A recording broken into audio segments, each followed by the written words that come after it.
Approda oggi a Favara la staffetta della legalità. 27 anni fa l'arresto di Brusca, chiesti 10 anni per Nicastri, re dell'eolico che favorì la latitanza di Matteo Messina Denaro. Poche ore dopo la vendetta dell'11enne che ha accoltellato il suo persecutore, una ragazza 14enne finisce in ospedale dopo che una compagna di classe le ha sbattuto la testa più volte sul banco.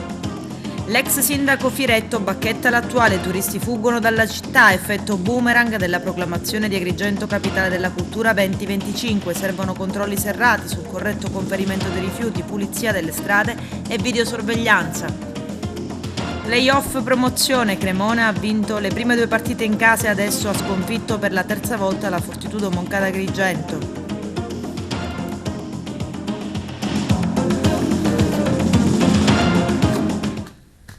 Bentrovati gentili telespettatori al nostro appuntamento con l'informazione. In apertura parliamo della staffetta della legalità che approda stamani a Favara, un nuovo modo per ricordare i martiri vittime della mafia. Giuseppe Moscato. Fa tappa a Favara la staffetta della legalità, un'iniziativa che è partita dal responsabile provinciale allo sport della Democrazia Cristiana Pietro Bennici in collaborazione con l'associazione Memoria dei Caduti nella lotta contro la mafia e amici del giudice Rosario Livatino presso il comune di Canicattì. La staffetta della legalità si prefigge di far conoscere attraverso un racconto genuino e trasparente il territorio che gode di tanta beltà storica ma che purtroppo deve fare i conti con il cancro chiamato mafia.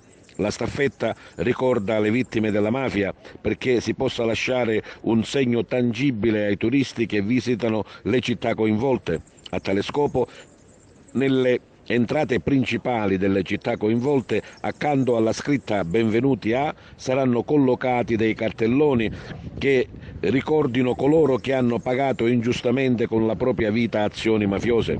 La staffetta della legalità oggi è passata dal comune di Favara a quello di Raffadali, ma sentiamo i protagonisti. Innanzitutto l'amministrazione comunale di Favara che ha sposato questo progetto. L'iniziativa è partita, diversi comuni vogliono aderire, oggi passeremo la staffetta alla città di Raffadali, è un momento importante per noi anche in vista del 2025 in cui saremo la capitale italiana della cultura, vogliamo raccontare il nostro territorio attraverso questa iniziativa ma soprattutto vogliamo far sapere a tutti che questa terra si vuole ribellare e che vuole scrivere delle pagine importanti. Sì, è un'iniziativa che abbiamo raccolto con grande entusiasmo, l'abbiamo raccolta come dipartimento che si occupa dei diritti umani e civili della Democrazia Cristiana con una delega particolare alle carceri perché la legalità la si pratica anche nei luoghi dove i corpi sono dimenticati e la misericordia purtroppo cessa di esistere e molte persone perdono la speranza. È un dato importante quello che ci sia la presenza della politica, oggi verrà il sindaco di Raffadali a raccogliere il testimone direttamente dal comune di Favara.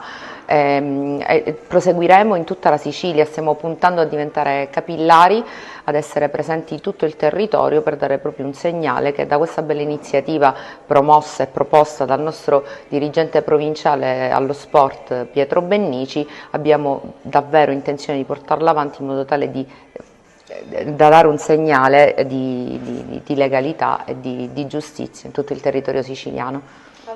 Intanto è un'iniziativa importantissima per un aspetto molto semplice, per una volta o raramente si fa un'iniziativa importante per ricordare le vittime della mafia, per parlare di temi importanti, non si fa racchiusa solo all'interno di un comune, ma appunto come si chiama l'iniziativa si fa una staffetta fra i comuni. Siamo stati qualche settimana fa al comune di Canicattì dove il nostro vice sindaco ha preso il passaggio di testimone, oggi lo passeremo a Raffadali. Questo ci permette di poter far rete e di parlare di temi importanti e mantenere alta l'attenzione insieme a tutti i comuni. Sì, oggi lo portiamo a Raffadali, già ci sono delle manifestazioni organizzate per lunedì con il mondo della scuola, dobbiamo cominciare dai giovani, dai più giovani che sono quelli della scuola elementare e della scuola media, per incominciare a parlare di legalità, per incominciare a parlare quante persone hanno perso la vita per dare a loro e a noi un futuro migliore, cercando di rispettare le regole che sono importantissime in una società civile. L'iniziativa vuole essere l'occasione non solo per promuovere i nostri territori che già sono ricchi di storia. Favara proprio si contraddistingue per la sua arte araba normanna, ma vuole essere un testimonial per le future generazioni e i visitatori, i turisti che verranno in occasione anche di Agrigento, capitale della cultura 2025, che veramente possa ricordare nella memoria che Favara ha sempre lottato e sempre lotterà per l'affermazione dei diritti di una piena dignità etica e morale. E oggi la manifestazione vuole ricordare le persone vittime della mafia del nostro territorio. 20 maggio 1996, 27 anni fa, l'arresto di Brusca ad Agrigento, il boia di Capaci. L'intervista al giudice Stefano Zammuto del nostro direttore Arturo Cantella.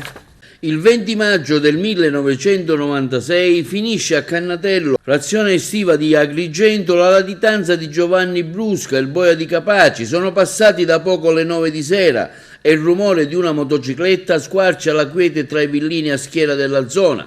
È proprio quel frastuono di una moto smarmittata il segnale che ha confermato la presenza del boss di San Giuseppe Jato. Oltre 150 omicidi, Uverro era denominato, un bimbo strangolato e sciolto nell'acido, colui il quale premette il pulsante che fece saltare in aria il giudice Falcone, la moglie e gli agenti di scorta il 23 maggio 92.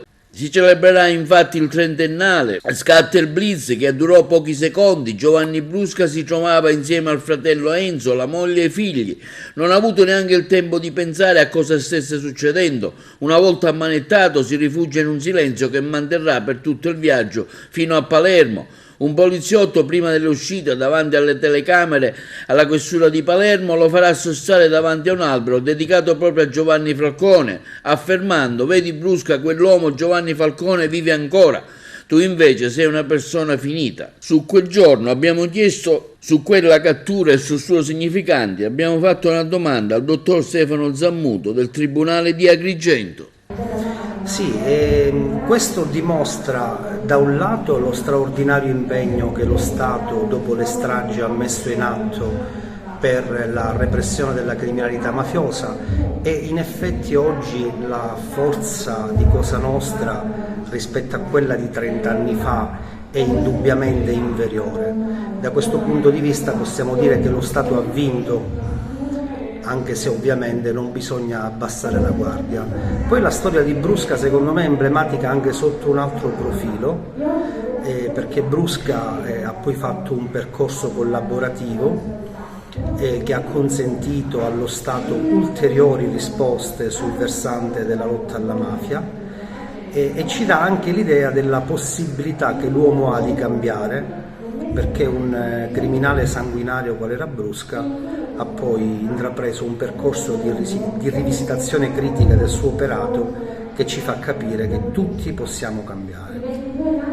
Recentemente lei sarà trasferito a Sciacca, un ricordo di questa esperienza agrigentina? Ma io ormai vivo ad Agrigento da 23 anni e quindi ormai mi sento agrigentino di adozione. Il mio è solo un trasferimento lavorativo e ovviamente c'è la concreta possibilità che, terminata l'esperienza a Sciacca, che durerà 4 anni, io possa tornare in questo territorio che ormai sento mio. Favorì la latitanza di Matteo Messina Denaro, chiesti 10 anni e 8 mesi per Vito Nicastri. L'imprenditore dell'eolico è accusato di concorso esterno in associazione mafiosa e intestazione fittizia di beni. I dettagli nel servizio. 10 anni e 8 mesi andrebbero inflitti per il re dell'eolico per concorso esterno in associazione mafiosa e intestazione fittizia. E questa è la richiesta del sostituto procuratore generale di Palermo, Carlo Marzella, nel corso della requisitoria celebrata lo scorso venerdì al processo di appello bis per Vito Nicastri al Camese. L'elettricista di Alcamo, diventato imprenditore milionario nel settore rinnovabile, è stato condannato nell'ottobre 2009 in primo grado in abbreviato a 9 anni, ma la sentenza è stata parzialmente ribaltata in appello quando i giudici hanno escluso il concorso esterno, riducendo così la pena a 4 anni per intestazione fittizia. Nell'aprile 2022 invece la Cassazione ha accolto la richiesta della Procuratrice Generale di Palermo e disposto l'annullamento della sentenza, chiedendo che venisse celebrato un appello bis. Il processo nasce dagli sviluppi dell'operazione antimafia denominata Pionica della DIA di Trapani e della DDA di Palermo, coordinata dal procuratore aggiunto Paolo Guido e dai sostituti procuratori Gianluca De Leo e Giacomo Brandini, in cui erano emerse le pressioni alla proprietaria di alcuni vigneti per evitare che esercitasse il proprio diritto sui terreni stessi e dunque a spingerla a venderli, secondo l'accusa Melchiorre Leone, per la quale il PG di Palermo ha chiesto 12 anni in concorso con Nicastri, avrebbe minacciato la proprietaria favorendo i fratelli Vito e Roberto Nicastri e di riflesso Michele Gucciardi, capomafia della famiglia di Salemi, nonché Salvatore Crimi, affiliato alla famiglia di Vita. Il fondo agricolo sarebbe servito agli imprenditori in odor di mafia per ottenere finanziamenti comunitari. Una vicenda, come spiega nel corso della requisitoria il PG Marzella, che dimostra ancora una volta la straordinaria capacità camaleontica di Cosa Nostra Trapanese, che cogliendo l'assoluta redditività degli interventi nel settore delle speculazioni immobiliari è riuscita a perseguire vantaggi economici avvalendosi di soggetti altamente affidabili come i Nicastri.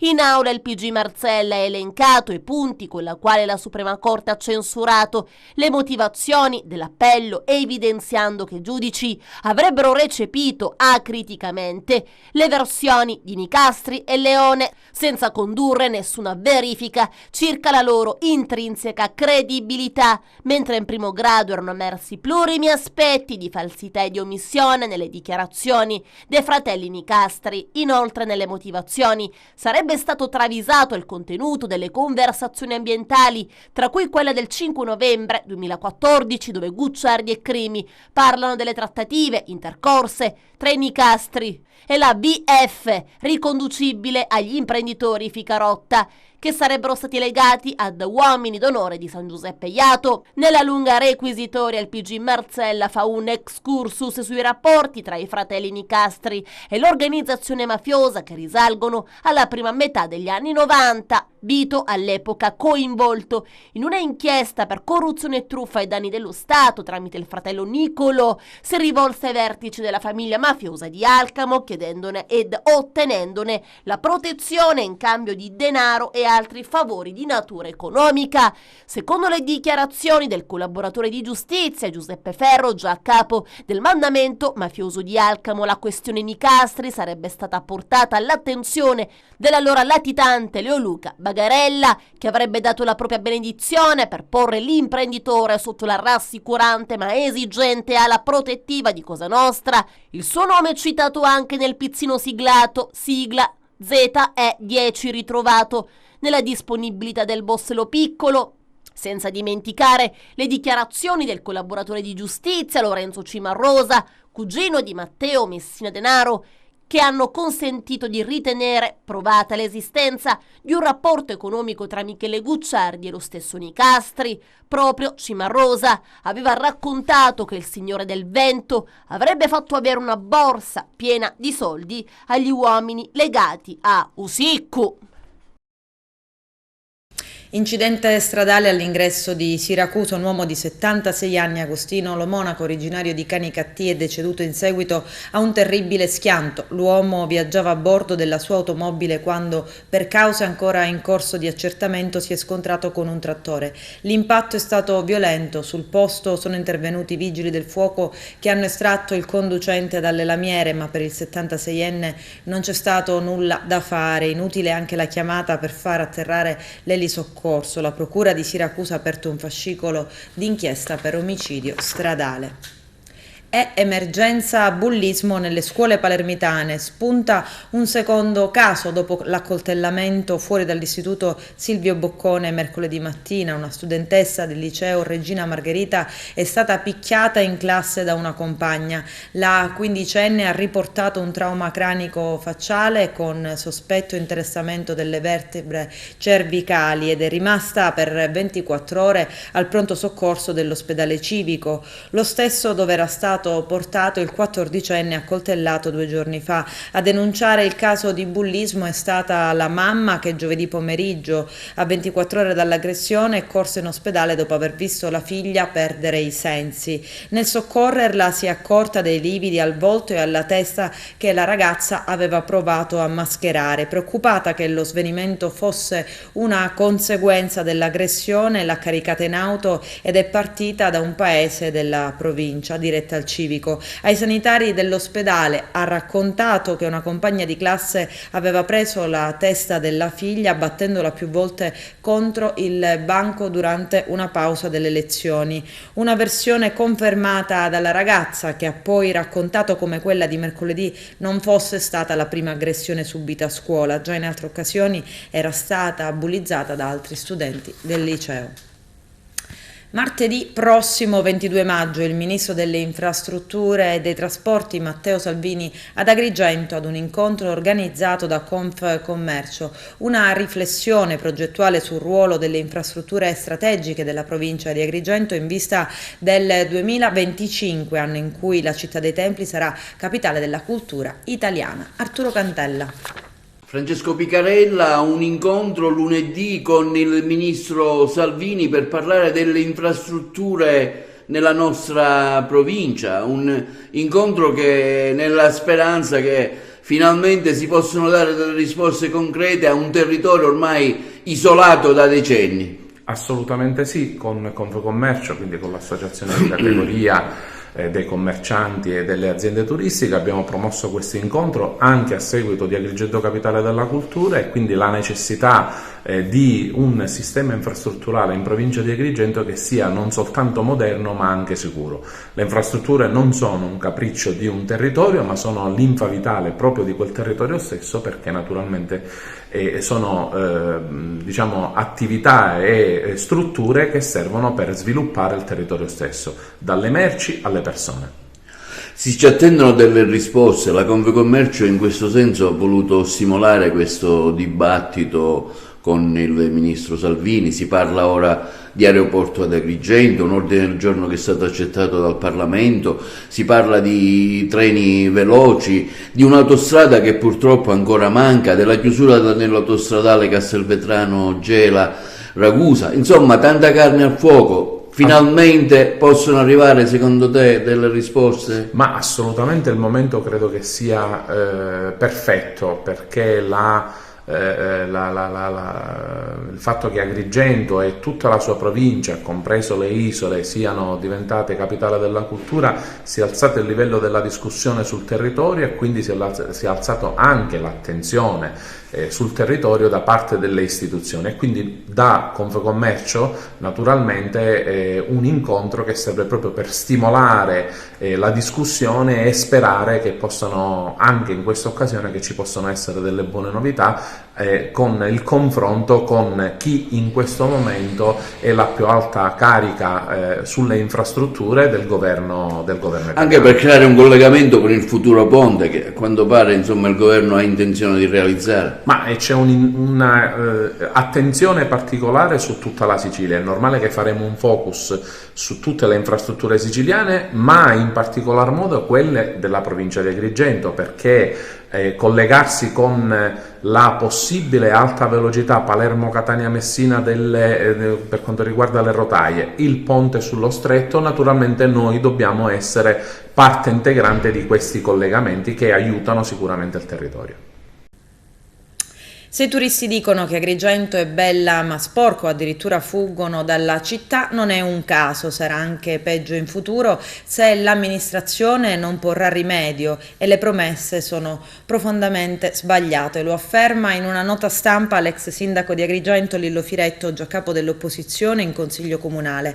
Avevo già parlato di un possibile effetto boomerang della proclamazione di Agrigento capitale della cultura 2025. Ora il sindaco, anziché giocare a scaricare le responsabilità, abbia l'onestà di riferire ai cittadini in che modo un sistema di Prima Repubblica sta ripristinando vecchie procedure con costi lievitati e qualità del differenziato enormemente peggiorato. Non serve potenziare l'organico, lo abbiamo dimostrato con i numeri delle altre città. Servono controlli serrati sul corretto conferimento dei rifiuti e sul corretto espletamento del servizio, servono pulizia delle strade e videosorveglianza nelle zone strategiche, conclude la nota stampa di Firetto.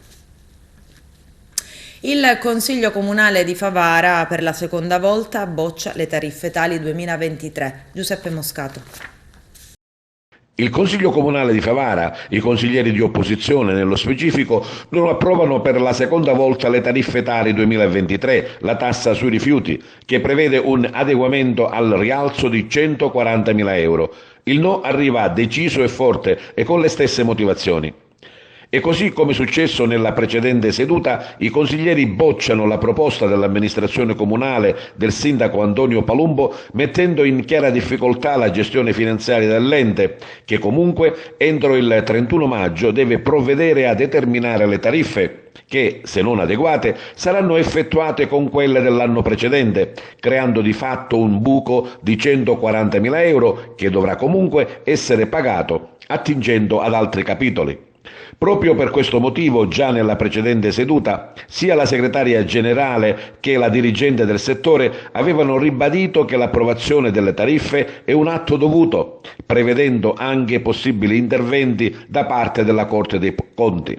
Ma i consiglieri d'opposizione sono stati irremovibili, non votiamo nessun aumento, hanno detto. E l'esito del voto è stato chiaro, come la scorsa volta. 10 i voti contrari, quelli dei consiglieri Lentini, Maglio, Dalle Cardillo, Pitruzzella, Nipo, Lombardo, Virone, Indelicato, Cipolla e Montaperto. 3 i favorevoli, Cucchiara, Bellavia e Nobile. 2 le astensioni, quella della presidente Miriam Mignemi e del consigliere Milazzo. 9 invece gli assenti, Fanara, Castronovo, Bacchi, Zambito, Agnello, Sorce, Vullo, San Fratello, Airo Farulla. Purtroppo ancora una volta le spiegazioni e le delucidazioni dell'amministrazione, della dirigente e dell'assessore al ramo sono risultate vane, hanno commentato i capigruppo consiliari di PD e Favara per i beni comuni Salvatore Bellavia e Pasquale Cucchiara. Il Consiglio Comunale si è trincerato su posizioni che dimostrano confusione e scarso senso di responsabilità. Questo braccio di ferro con la parte più dura dell'opposizione è illogico, ribadiscono. Continuare ad arroccarsi su questa posizione potrebbe causare problemi alla città. L'Ordine dei Medici Chirurghi e degli Odontoiatri di Agrigento, in collaborazione con l'Ordine degli Avvocati, a confronto sul tema la figura giuridica del medico nel diritto civile e penale. 2 giorni di dibattito e formazione organizzata da Omnia Congress, che ha visto la partecipazione del procuratore Salvatore Vella. Vediamo. Medicina e giurisprudenza insieme a convegno. Sulla figura del medico riverberano almeno 2 fattori importanti, non solo quello burocratico, legale, come ad esempio della compilazione delle cartelle cliniche, ma anche l'aspetto legato alla sfera emotiva, al rapporto umano col paziente, senza dimenticare che il medico stesso è una persona che ha una sua professionalità, una sua fragilità e anche dei compiti importanti da un punto di vista legale. La giornata odierna rappresenta un momento formativo importante, perché l'obiettivo di oggi non è solamente scientifico, ma è anche culturale. Cioè, il medico ha sì l'obiettivo di cura, ma anche l'importante obiettivo quello di gestire quotidianamente quello che è il fardello sociale e culturale di un'intera popolazione che grava oggi sui singoli nuclei familiari. Il medico oggi è un professionista sanitario che si trova sicuramente a essere garantista della salute personale, ma si trova anche davanti a delle difficoltà oggettive, intrinseche, dovute alla carenza personale, dovute alla carenza di strutture, dovute anche alle difficoltà oggettive dei pazienti anche di curarsi. La giornata odierna rappresenta un momento di confronto e anche un momento di serenità, perché mette a pari quella che è la figura del medico in termini assistenziali, ma anche la figura del giurista in duplice veste, la figura del difensore del giusto medico, così come anche la figura del difensore del giusto paziente. In questo caso noi con la giornata odierna speriamo di divulgare un messaggio, ripeto, oltre che scientifico ma culturale e in particolare sociale. Cioè il medico aiuta il paziente e l'interesse suo è curarlo, aiutarlo e starci sempre vicino ed ascoltarlo. Auspichiamo che giornate del genere siano ripetute nel tempo e che portino a casa dei pazienti la nostra reale mission, quella di curare le persone nella loro globalità. Bisogna informare per lavorare tutti meglio, perché va tutelato il medico, va tutelato il paziente, va tutelato il sistema sanitario nazionale, va tutelata la sanità privata, è giusto che tutto avvenga nel rispetto delle regole, nell'interesse di tutto il sistema e della salute di tutti. Il medico, la posizione del medico varia in rapporto all'attività che egli svolge.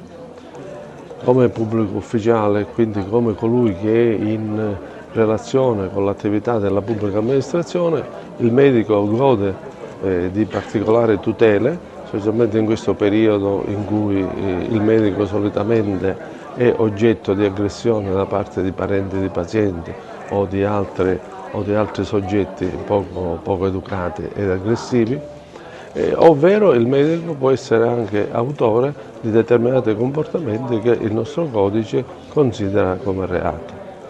Lo scopo di questo incontro è quello di dare appunto alcune indicazioni di massima su ciò che può accadere con riferimento a determinate condotte, sia che vedano come parte offesa il medico, sia lo vedano come autore di condotte.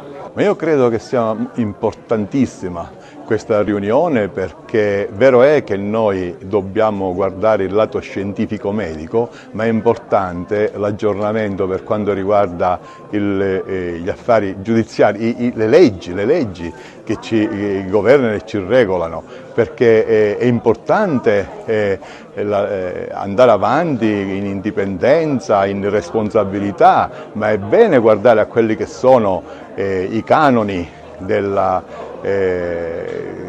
giurisprudenza, la diligenza, la perizia, la prudenza, perché i casi sono molti casi che poi si risolvono in avvisi di garanzia per presunta negligenza, imprudenza o imperizia. Quindi è bene conoscere queste leggi e sicuramente gli illustri relatori ci chiariranno molti dubbi che noi possiamo avere, ci renderanno edotti, e anche sulla legge Gelli, il cui compito principale era quello di diminuire un poco le controversie giudiziarie, invece non si è rivelata tale. Diciamo che per alcuni versi è stata peggiorativa rispetto alla legge Balduzzi, e quindi quali sono? Poi da qui passo alle probabili soluzioni possibili e ci auguriamo, certo non uscirà questa sera, ma saranno delle riflessioni che facciamo per poter nei luoghi opportuni suggerire le eventuali soluzioni, una modifica della legge Gelli per dare più tranquillità ai sanitari, perché la mancata tranquillità si traduce in medicina difensiva, si traduce in un spreco economico, si traduce in lunghe liste d'attesa. Quindi è bene che ci sia una modifica della legge Gelli, ma perché no, alla fine, come è stato per la pandemia in casi di emergenza, lo scudo penale fatto salvo chiaramente la colpa grave. Legalità sostenibile al liceo scientifico Leonardo di Agrigento, cerimonia di messa a dimora della talea dell'albero di Falcone. Vediamo. Oggi è una giornata importante, il Leonardo vuole ricordare Falcone con la piantumazione di una talea e con un interessante convegno alla presenza dei carabinieri, del corpo speciale che viene da Messina e anche del magistrato e del presidente dell'ordine degli agronomi. Ecco, una giornata per ricordare purtroppo il triste evento della strage di Falcone. Sì, noi oggi celebriamo l'anniversario della strage di Capaci in anticipo per ragioni di carattere organizzativo. Lo celebriamo dedicandoci ai temi dell'ambiente che sono stati, diciamo, il fil rouge che ha caratterizzato il nostro curriculum di educazione civica per quest'anno scolastico, soprattutto attraverso l'attenzione all'articolo 9 della Costituzione italiana che promuove la tutela del paesaggio e del patrimonio storico e artistico della nostra nazione, e lo abbiamo fatto trattando diversi temi. Oggi concludiamo con questo intervento che si incentra sui temi della legalità e dello sviluppo sostenibile, perché crediamo che parlare di sviluppo sostenibile sia importante per sottolineare quanto un sistema di regole condivise possa essere utile a generare comportamenti critici e razionali nella buona pratica quotidiana che ovviamente dobbiamo noi saper trasmettere ai nostri ragazzi. Un impegno importante e duraturo nel tempo. L'Arma dei Carabinieri assieme alla Fondazione Falcone sviluppa e porta avanti un progetto ormai da anni che è quello della diffusione della talea di Falcone, simbolo di legalità. Una talea che non è altro che un pezzetto di albero che ha lo stesso identico corredo genetico dell'albero di Pia Notarbartolo collocato presso quella che fu l'abitazione di Falcone a Palermo, che sta diventando un bosco diffuso della legalità. Agrigento, la provincia e tutti gli istituti scolastici hanno accolto questa iniziativa con grande entusiasmo e certamente quello che nascerà sarà un bosco della legalità, un bosco che sottrarrà anche da un punto di vista scientifico anidride carbonica all'aria, e da qui la coniugazione a questo grande tema che si sta affrontando oggi, che è la sostenibilità e la legalità. Dunque un messaggio al contempo scientifico ma anche ideologico, anche culturale, un messaggio che è trascritto nei geni di questa talea e porta in sé il messaggio di legalità che fu proprio di Falcone, che tra qualche giorno, il 23 maggio, ricorrerà la 31esimo anniversario della sua uccisione. Vorrei ricordare, oltre al giudice Falcone, il giudice Chinnici, il giudice Borsellino, che si sono immolati per la legalità, ma anche gli uomini delle forze dell'ordine che a prezzo della loro vita hanno tenuto fede al loro giuramento alla Repubblica Italiana. Ma personalmente ho avuto l'idea di dare centralità al mio discorso sulla Costituzione, perché sono passati ormai 75 anni dall'entrata in vigore della Costituzione, ma la stessa rimane per lo più sconosciuta ai più. Quindi vorrei che i ragazzi, da cittadini consapevoli quali saranno e quali diventeranno, capiscano la centralità della Costituzione nel sistema sociale. Oggi però si vuole ricordare con la piantumazione della talea quanto successe tanti anni fa della strage di Capaci, ecco, un momento anche per i ragazzi per non dimenticare. Sì, sono queste occasioni che consentono di coltivare quello che viene definito il vizio della memoria. Falcone è stato un esempio pressoché irraggiungibile di magistrato e tutti noi abbiamo la responsabilità nel nostro lavoro di seguirne l'esempio e soprattutto di trasmettere ai giovani il messaggio che lui col suo esempio ha dato a tutti noi. Adesso c'è la pubblicità, tra poco vi aspetto. A Favara il convegno Sana Alimentazione Patologie del secolo. Vediamo. Si è svolto oggi a Favara un convegno su sana alimentazione, patologie del secolo presso il Castello Chiaramonte.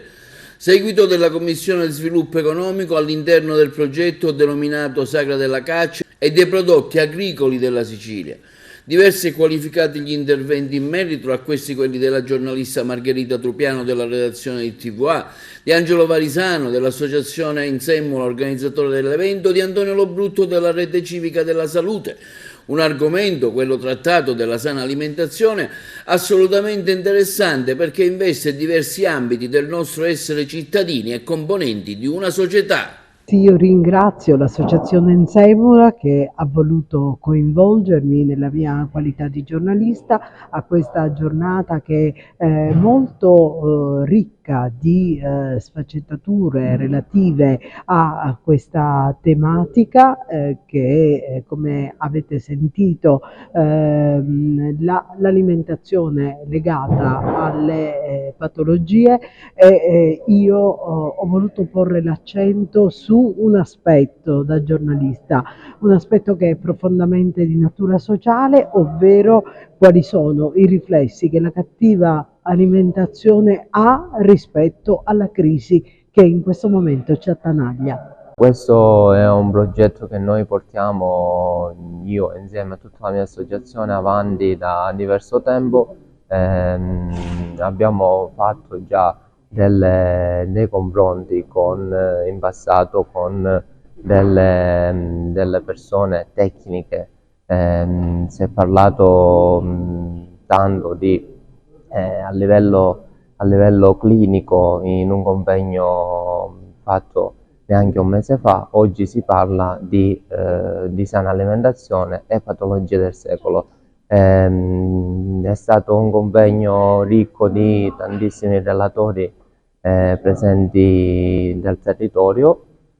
Si è parlato questo è un convegno all'interno di un progetto chiamato Sagra della Caccia e dei prodotti tipici 2023.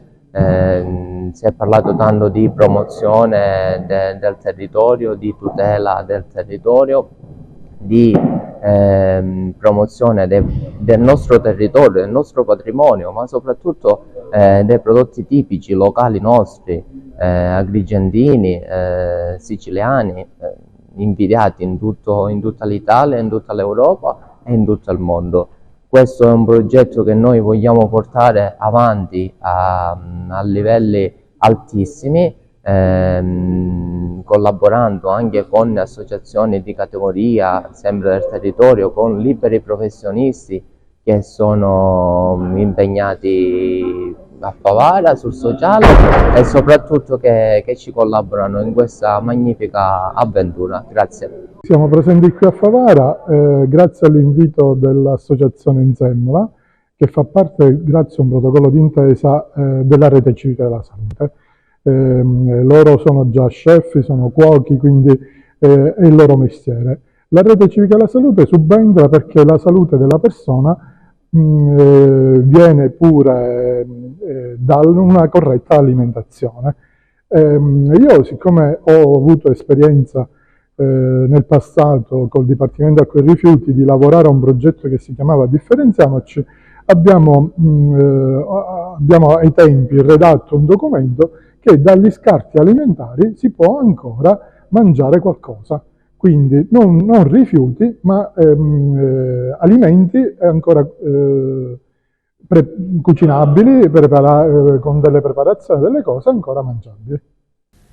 Ieri convegno a Casa Barbadoro in pieno Parco Valle dei Templi intitolato Carchinos 2023, le eccellenze del turismo culturale e sostenibile. Arturo Cantella.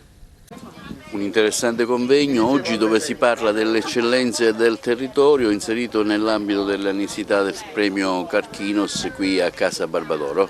Sì, devo dire, noi siamo onorati di aver ricevuto questo premio per un progetto culturale che è iniziato 20 anni fa, un esproprio nato per pubblica utilità, per contrastare il fenomeno di abusivismo edilizio, è stato ripensato come un progetto di recupero del paesaggio, delle grandi biodiversità che sono presenti nella Valle dei Templi e le sue colture particolari, un progetto che nasce dall'associazione pubblica privata e quindi che vede poi alla fine di questo percorso virtuoso di coltivazione e mantenimento del paesaggio, alla fine un prodotto di qualità, dall'olio con il quale abbiamo cominciato, il vino e tanti altri prodotti, e in alcuni casi queste attività hanno avuto anche un particolare riguardo alla inclusione sociale, perché con un paio di cooperative raccogliamo i capperi, con una cooperativa di Recalmuto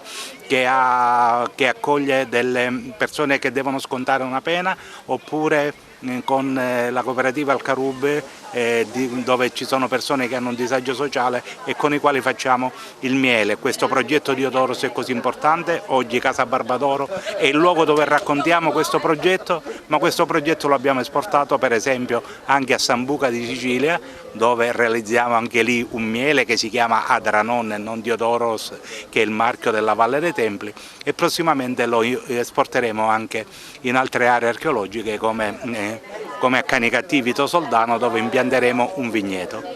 Insomma, Casa Barbadoro è un punto di riferimento, so che c'è anche un progetto importante cui lei sta lavorando già da parecchio tempo per un proprio punto di riferimento. Abbiamo impegnato risorse, Barbadoro nei prossimi giorni proprio faremo la conferenza e lo riapriremo al pubblico mattina e pomeriggio, ci sarà la possibilità della degustazione, della vendita dei prodotti o delle attività a tema, ma abbiamo realizzato Casa Barbadoro per raccontare anche le eccellenze di altri territori, le eccellenze che riguardano il recupero del paesaggio anche in altre aree della Sicilia, e devo dire che da questo punto di vista il trend del turismo enogastronomico associato a una impareggiabile bellezza come quella della Valle dei Templi è un trend in crescita sul quale abbiamo lavorato e fra poco raccoglieremo i frutti.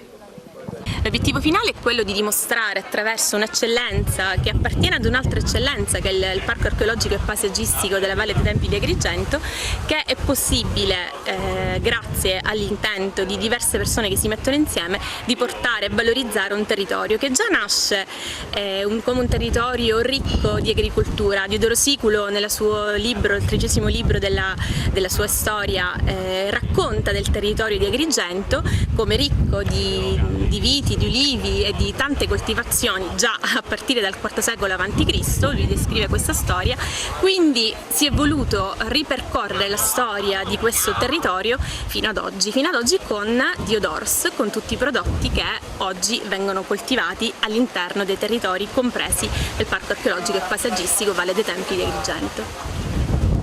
Un'occasione utile per discutere di uno dei segmenti più significativi del turismo, che già dal 2017 è stato siglato come momento di presenza specifica all'interno delle aree culturali del nostro paese. Mi riferisco al turismo culturale, che ha anche una sua specifica declinazione nel turismo letterario, che riguarda moltissimo il nostro territorio, non soltanto con riferimento ai nomi di Pirandello, Sciascia e Camilleri, ma anche recuperando quelle illustri tradizioni del Grand Tour che proprio su Agrigento ha fatto asse. L'intersezione di tutti questi momenti ed elementi possono diventare, attraverso il desiderio della connessione fra i popoli, degli elementi per ripensare una nuova forma di turismo che deve avere le caratteristiche appunto della sua culturalità, ma anche di una sostenibilità. Agrigento, con la recente vittoria come capitale italiana della cultura 2025, certamente deve poter investire anche su questo tema, sfruttando questa opportunità nell'occasione che tanti turisti possono giungere nella nostra città e che gli stessi agrigentini possono muovere ad un'opera di traduzione per una conoscenza più approfondita della propria città.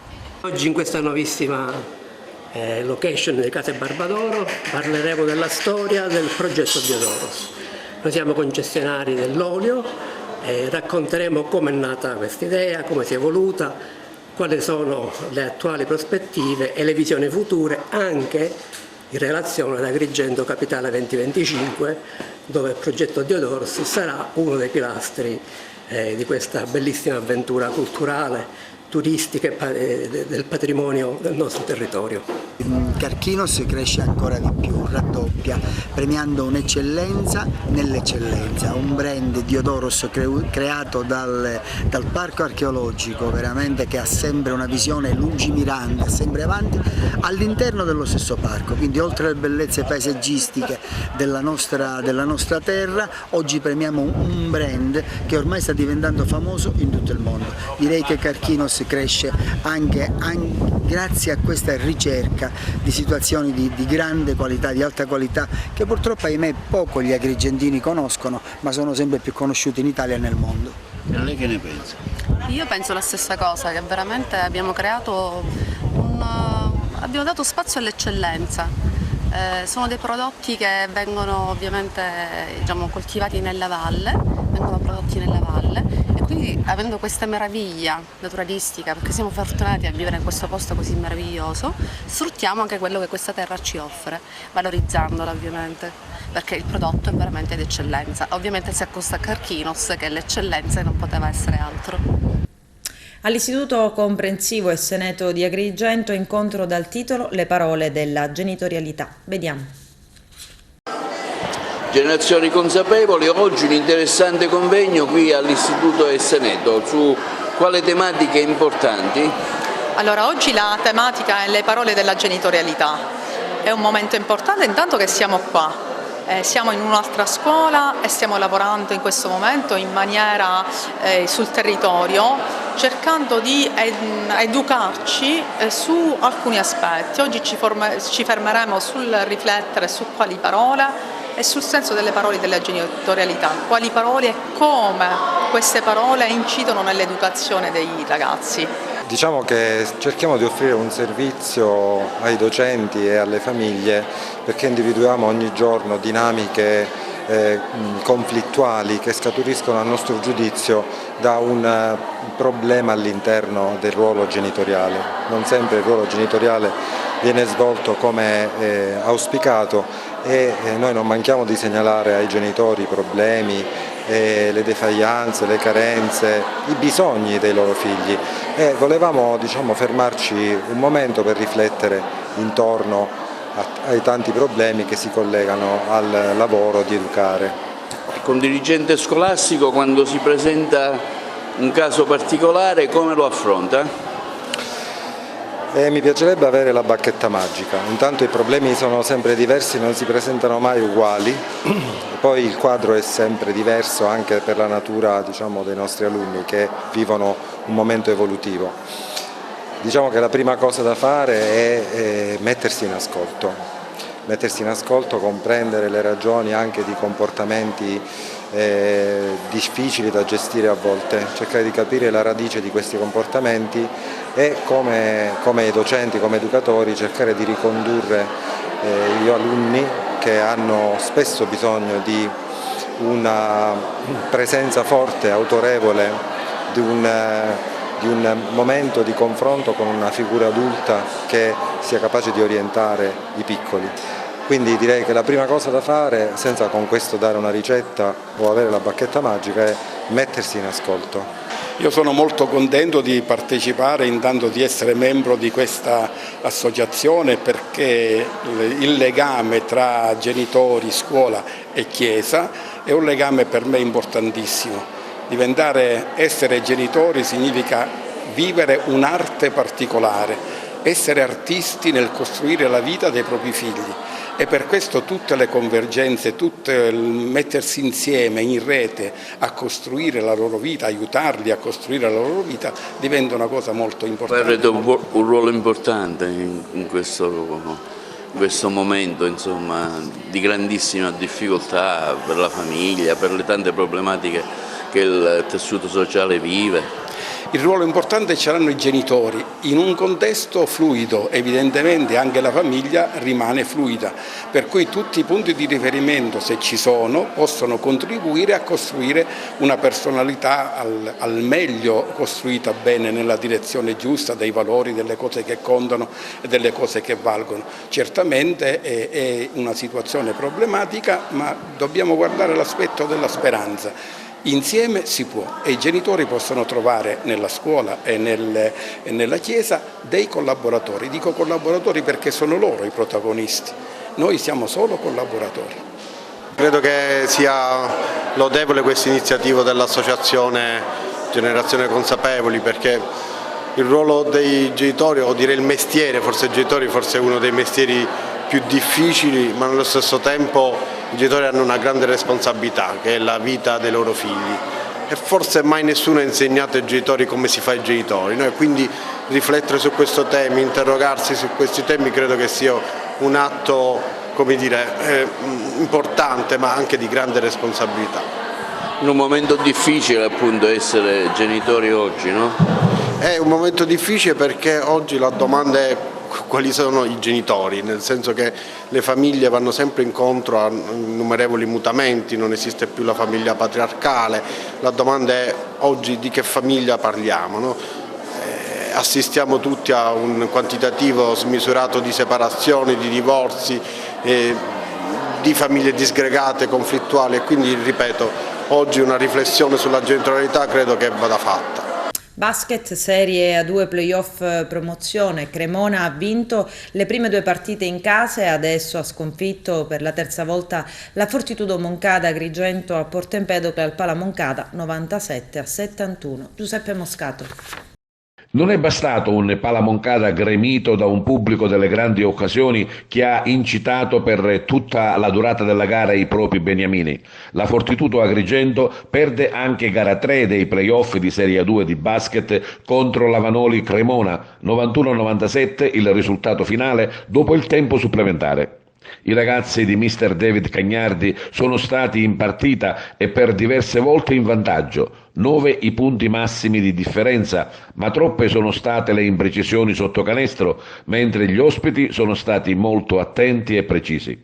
Il tempo regolamentare si chiude su 84-84 dopo una vertiginosa rimonta della Fortitudo. Si va all'overtime e qui esce prepotente l'esperienza della Vanoli. Gli ospiti salgono in cattedra, i giocatori chiave non sbagliano un colpo e sanciscono la vittoria per 91-97. Chiara la superiorità della Vanoli che con la Fortitudo ha sempre vinto sia in casa che fuori, campionato e playoff. È stata comunque una stagione sopra le aspettative, una eccellente Fortitudo Agrigento. Il coach Davis Cagnardi si è detto orgoglioso dei suoi ragazzi, ringraziando tutto lo staff, la dirigenza e naturalmente i tifosi per l'entusiasmo mostrato nei confronti della squadra. Emozionato a fine partita anche il capitano Chiarastella, che dice di non essere triste per la sconfitta, ma orgoglioso di quello che ha saputo fare questa squadra. La Fortitudo Agrigento si congeda con un quarto di finale dei playoff, ma si dice già pronta per preparare sin da subito la nuova stagione 2023-2024. Ma intanto cominciamo col fare i complimenti alla Vanoli Cremona perché ha dimostrato di essere una squadra forte, ci ha battuto praticamente in tutte e 5 le partite, le 3 di playoff e le 2 di campionato, dimostrando una supremazia meritatamente alle semifinali. Gli auguriamo chiaramente il meglio per il proseguo del loro campionato. Detto questo, non è chiaramente il momento di analizzare la partita, è stata una partita che comunque ha dimostrato il carattere della nostra squadra, dei nostri giocatori, e mi soffermerei su quello. Abbiamo fatto una stagione dove tutti dicono che abbiamo superato le aspettative, siamo andati oltre i nostri limiti. Io credo che la cosa più importante sia questa. Sono molto orgoglioso di come i miei giocatori e il mio staff hanno affrontato questa lunga stagione. Abbiamo all'interno dell'anno avuto dei momenti di difficoltà, come è normale che sia. Il nostro campionato non è sempre stato lineare perché eravamo una squadra con dei limiti che avevano portato tutti ad accreditarci come una delle possibili squadre, diciamo così, che sarebbero potute retrocedere in questo campionato. Abbiamo fatto di tutto inizialmente con il lavoro e con l'emotività per costruire un gruppo e un'identità tecnica che ci permettesse di competere a livello di questo difficile campionato. Abbiamo preso fiducia dopo un inizio difficile perdendo le prime 2 partite e quindi praticamente dopo 2 mesi di lavoro eravamo ultimi in classifica a 0 punti, cioè il mese e mezzo di preparazione più i primi 15 giorni di campionato. Abbiamo vinto 2 trasferte di fila che poi si sono dimostrate anche decisive ai fini della salvezza contro 2 dirette concorrenti. Da lì abbiamo preso fiducia, abbiamo capito che giocando in un certo modo atteggiandoci quotidianamente durante tutta la settimana in un certo modo, saremmo potuti essere competitivi. È un gruppo speciale, può essere banale dirlo alla fine di un campionato, però è un gruppo speciale, è un gruppo che mi porterò nel cuore sempre, è un gruppo che mi ha lasciato dal punto di vista professionale tanto e tanti spunti, sicuramente gratificazioni, ma dal punto di vista umano mi ha lasciato ancora di più. Sono convinto che ho allenato ragazzi che avranno ancora tanto da dire, così come ho allenato giocatori che hanno suggellato una carriera importante. Ringrazio tutti loro, voglio ringraziare chiaramente la società che mi ha dato l'opportunità di guidare un gruppo del genere, ringrazio il mio staff, cosa che già ho fatto nelle settimane scorse, quindi non mi voglio dilungare, ringrazio il nostro pubblico, perché come stavamo dicendo con i ragazzi nello spogliatoio e come ci stava dicendo il nostro capitano Chiarastella, questo è sicuramente un posto che trasmette tanto, ma per arrivare ad avere un pubblico che ci trasmette quello che ci ha trasmesso il nostro pubblico, la squadra ha bisogno prima di dimostrare.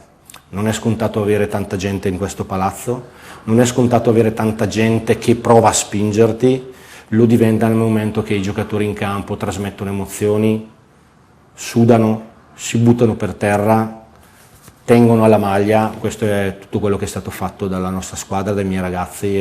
La Coppa degli Europei in mostra ad Agrigento, scopriamo quando, nel servizio di Carmelo Lentini.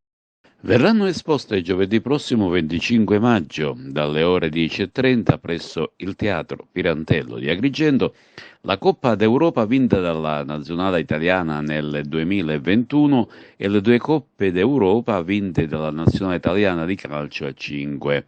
Parallelamente si svolgerà un incontro dibattito che avrà come tema No alla violenza e al razzismo negli stadi.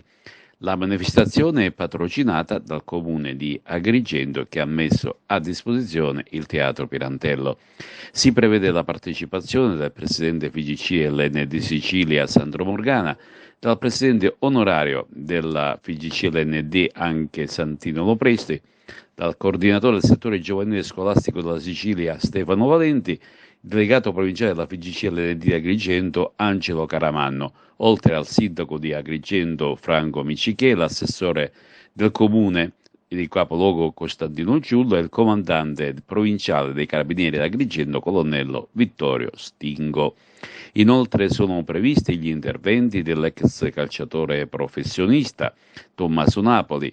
Poi ci sarà Vincenzo Chiavetta, che è uno psicologo settore giovanile del Lazio Calcio, Leonardo Valeri, il bambino che ha fatto annullare il gol della propria squadra comunicando il proprio fallo di gioco all'arbitro, un gesto che è valso un premio internazionale Sport Italia e CONI FIGC AIA 2022.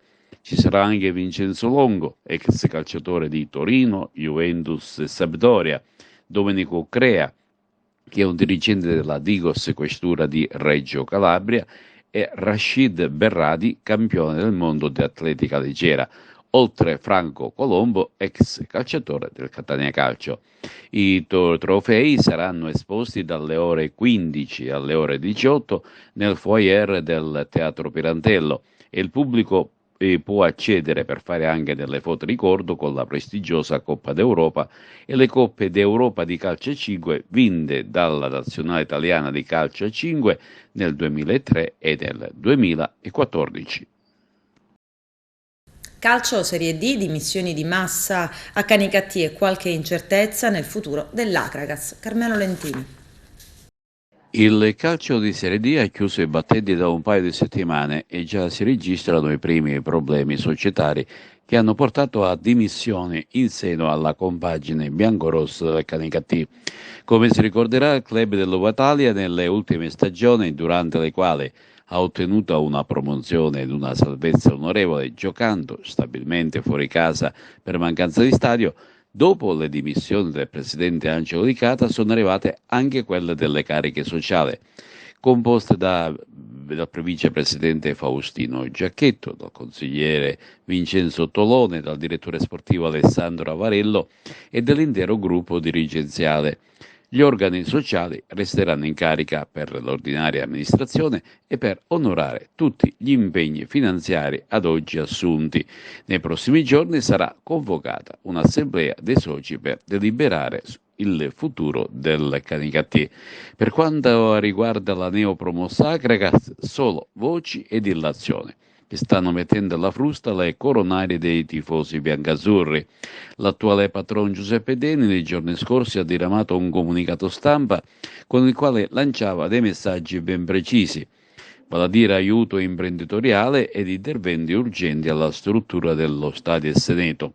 Al momento alcuna risposta, ma le voci insistenti di corridoio fanno emergere i futuri abbandoni di alcuni elementi dello staff tecnico e del parco giocatori. Tra smentite, tante chiacchiere e poche certezze, l'Agregas sta vivendo una situazione di stallo e ciò preoccupa non poco l'ambiente che vuole vederci chiaro. Nell'Icata invece si respira aria di grande soddisfazione dopo aver sfiorato il salto di categoria con la disputa dei play-off. Ancora incerto il futuro per il tecnico Pippo Romano, corteggiato da numerosi club di categorie ed oltre. Stesso discorso anche per i numerosi giovani che si sono messi in evidenza durante l'arco della difficile stagione di Serie D. Per tutti e tre i club agrigentini saranno importanti le prossime settimane, quando le rispettive dirigenze dovranno programmare il proprio futuro. Ieri a Grotte festeggiamenti per Padre Vinti, una nuova statua a testimonianza della costante e fervente devozione dei grottesi. C'è il servizio. Grotte in festa, Grotte gioiosa, dopo tanti anni arriva per i devoti grottesi e anche per i devoti fuori grotte la scopertura della statua del venerabile Padre Vinti, un appuntamento molto atteso. La manifestazione è iniziata con la celebrazione eucaristica presieduta da Monsignor Alessandro Damiano, arcivescovo di Agrigento in Chiesa Madre.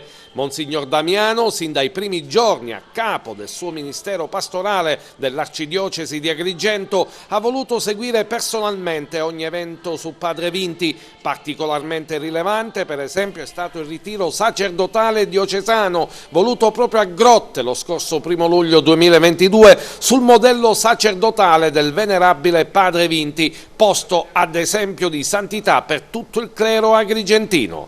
Dopo la Santa Messa c'è stata la cerimonia di scopertura e benedizione della statua, realizzata dall'artista canicattinese Lillo Costanza. La cerimonia si è conclusa poi con un buffet di dolci fatti in casa, offerti dalle famiglie. Si realizza uno dei più grandi desideri del popolo dei devoti di Padre Vinti, che ritorna nelle sue somiglianze fisiche al centro della piazza di Grotte, piazza Carmona. Da subito Don Calogero Morgante, vice postulatore della causa di beatificazione di Padre Vinti, si è messo all'opera per consentire che la statua fosse realizzata nel tempo di pochi mesi. Grande compiacimento ha espresso anche Don Salvatore Zammito, parroco della chiesa Santa Venera, devoto imitatore di Padre Vinti, il quale non ha potuto nascondere la sua commozione. La manifestazione è stata trasmessa in diretta Facebook dall'Osservatore Grottese di Piero Castronovo e naturalmente è sempre visibile.